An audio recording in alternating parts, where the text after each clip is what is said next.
You know what's one of the hardest things about being a fan of the Duke Nukem franchise? It's not that the franchise has been horribly mishandled and misused over the past 25 years, although yes, that is a big one. It's not that every conversation about Duke Nukem gravitates towards Duke Nukem Forever like it's a black hole at the centre of the franchise. It's not even that Duke Nukem doesn't seem to have much of a future, even though at the time of writing, the only future it seems to have is the impending animated show, which is likely to just upset all the fans. It's that Duke Nukem 3D, arguably the most popular game in the series, has undergone this weird revisionist history in the past 20 years. What do I mean by this? When Duke Nukem 3D touched down in 1996, it did so at a weird time for first-person shooters. id Software's Quake was on the horizon and casted a shadow over everything before it. The advent of true 3D shooters was here, and games like Duke Nukem 3D were about to feel antiquated in comparison. Or at least that's what gamers at the time wanted to believe.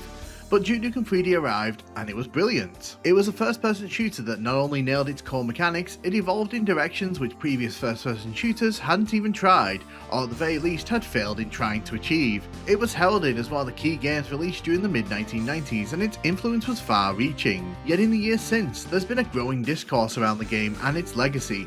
Namely, a fair few people seem to think that Duke Nukem 3D wasn't ever that good in the first place, or at the very least, it isn't as noteworthy as people like to suggest it was. I personally noticed this myself around the time of Duke Nukem World Tour 20th Anniversary Edition's release. A lot of the reviews around that version of Duke Nukem 3D were very critical of it, and it led to some discussions around the relevancy of Duke Nukem 3D as a game.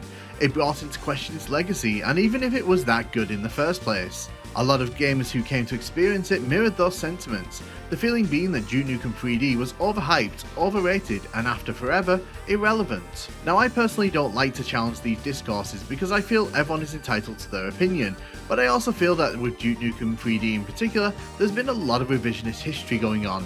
When I started researching for this video, I wandered into some very bizarre conversations that saw people ripping the game from a number of angles. Sentiments like, it's not as good as the games which came after it, or this isn't blood, or even, I couldn't get off the roof in the first episode, what were they thinking?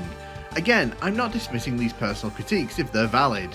Everyone's entitled to their opinion about Duke Nukem 3D as a game. For a while I wanted to make a video where I say what I feel is obvious, and then outline why I feel that.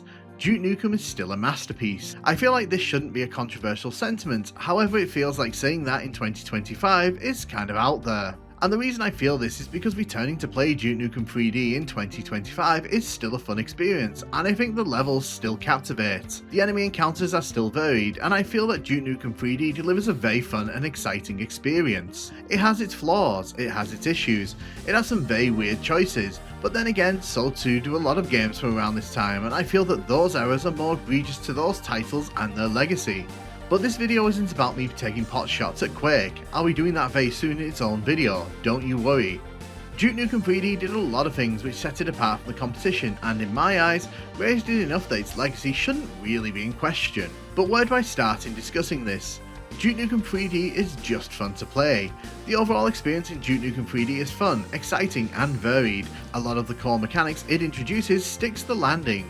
One of the key areas for this, I would argue, is that unlike a lot of other first-person shooters around 1996, Duke is very agile and mobile as a character. The decision to make Duke jump and crawl within Duke Nukem 3D means that levels can tap into the kind of depth and creativity that other games around the time simply couldn't. You can see this in the first few levels of Duke 3D, where you can not only leap on boxes, climb across rooftops, and even leap into blown up walls.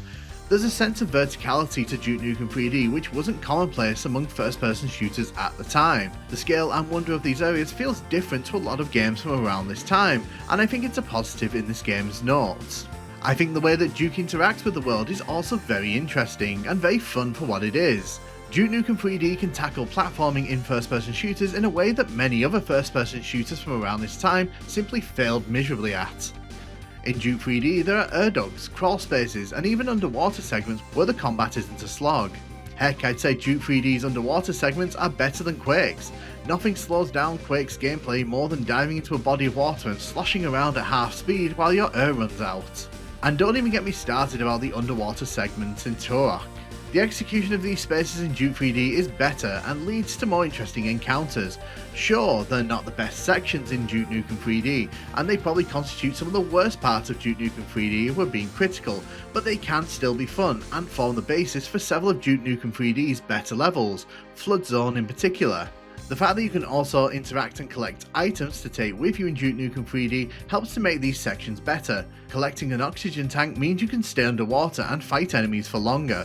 If you aren't confident, you can bring in a medkit to help you regain health when you need. Outside of this, items like the steroids and the jetpack allow you to change how you traverse these spaces, granting the levels a chance to hide secrets catered to these and adding more explorability overall to the experience. You have to remember that in 1996 there weren't many video games that shot for realistic aesthetics like Duke Nukem 3D does. The likes of Doom, Heretic, Hexen and even Quake instead focused on specific themes which allowed them to drift into the abstract. This was great for creating video game spaces, but it also meant that when these games tackled more realistic areas, the results were very mixed.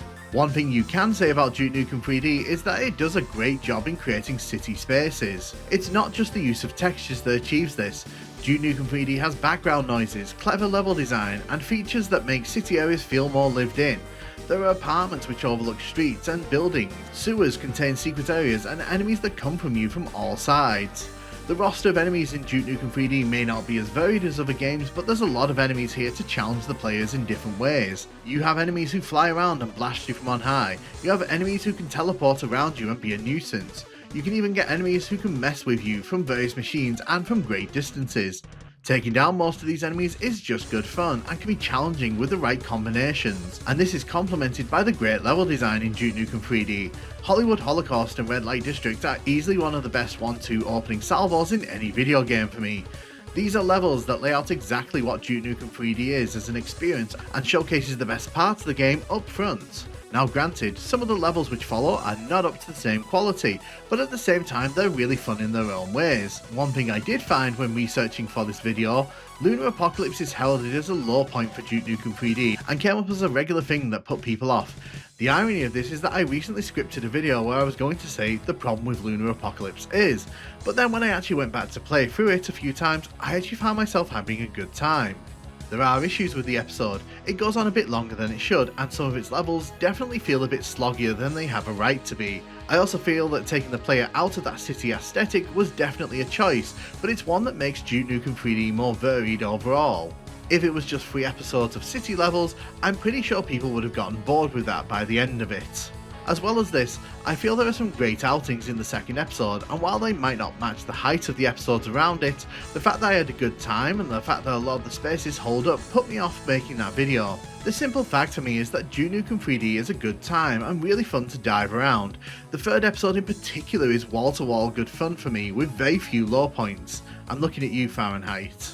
And we also can't talk about first-person shooters in the 90s without discussing the weapons. Duke Nukem 3D has some very iconic and very satisfying weapons to make use of.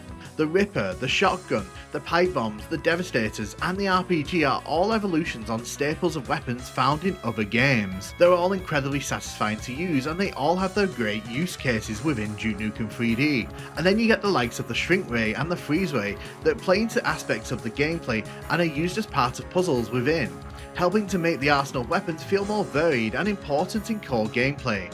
Of course, there are some weapons here that I consider duds and I don't really like making use of, but I'm sure there are people out there who love making use of the trip mines. Knowing when to make use of certain weapons and combining them with items like the Hollow Duke can genuinely turn the tide of battle. And of course, there are aspects of Duke Nukem 3D which haven't aged well. The build engine is janky at the best of times, and there are moments where the game doesn't feel quite as smooth as you'd want it to. The limitations of the build engine make themselves present at points, in particular when you're looking around the 3D spaces. The likes of Half-Life and Quake I'd argue are more fun when shooting within 3D spaces because of this. Because these are 3D games built on 3D engines, they should be better, and they were designed to be the next evolution.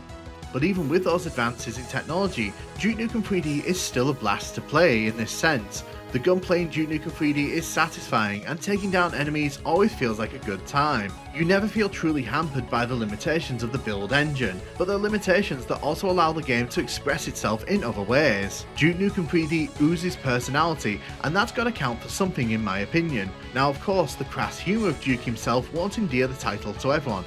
That's fine. Duke Nukem 3D is a personality-driven shooter, and it's impossible to untangle the game's morbid, and sometimes lazy, sense of humour from the core gameplay experience. I'd argue next to the build engine itself, that's the part of the game which ages it the most. But again, these add to the overall package and are nowhere near as obnoxious as those quips found in future Duke Nukem games, where I feel the developers really overdid it. I understand these critiques of Duke Nukem 3D, and I understand that it's not everyone's cup of tea, but for me personally, the game is still an absolute blast to pick up and play in 2025.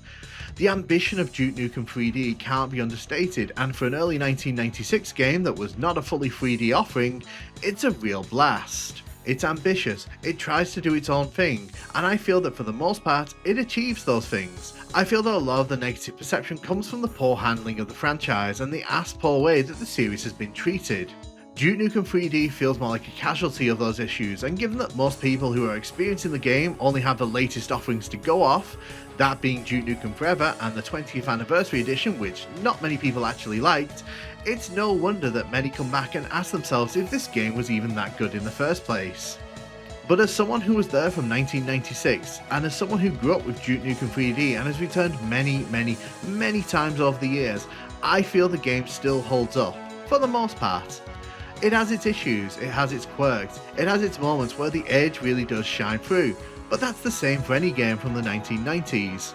The legacy of Duke Nukem 3D is one that stands among the most important first-person shooters of the 1990s. I feel the game more than deserves its position next to the likes of Doom, Quake and Half-Life as a key moment in the evolution of first-person shooters. It might not have been as revolutionary as the likes of Doom and Quake from id Software, but that doesn't take away from the legacy that this game left behind. This game showcased that even with limitation, a game can be more than the sum of its parts, and I feel that Duke Nukem 3D executes on this very well. There's a lot of things to like about Duke Nukem 3D, and while there are issues in the mix, I feel that overall Duke Nukem 3D is elevated above a lot of first-person shooters at the time, both in terms of personality and gameplay execution. It's a game with style, and a game that does many things other more complicated titles simply didn't get right. So yeah, in my opinion, Duke Nukem 3D is still a masterpiece in 2025.